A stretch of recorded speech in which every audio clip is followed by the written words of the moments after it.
Good morning, guys. Have you ever seen a plant such as this?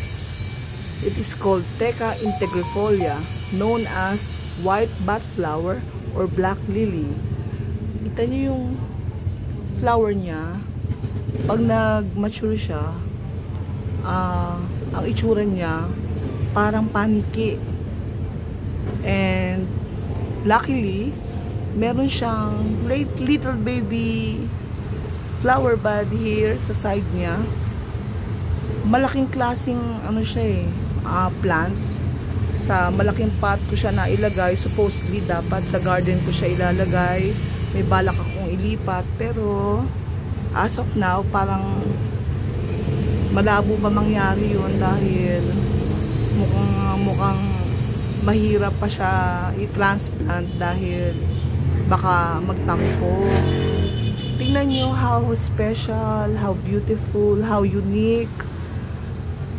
Napaka-amazing and so fulfilling yung pag-aalaga ng bat plant kasi ang ganda-ganda niya. Ayan siya. At pag nag-block siya at nag-mature yung kanyang flower, mukha talaga siyang paniki. Ayan. Ayan yung kanyang baby, little baby spike or bud. Ayan, dalawa na sila pa nagkataon. Mommy and baby flower. Ayan, dyan muna dyan sa sulok kasi bawal siya sa direct sunlight. Finally, after so many months passed, nagkaroon din ng award yun o reward ang aking pag-aalaga sa kanya. Ang cute niya, ang ganda, no? Dami niyang bigote. Ayan. Yan ang bat plant.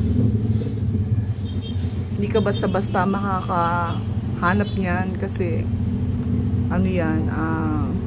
rare siya. Very rare.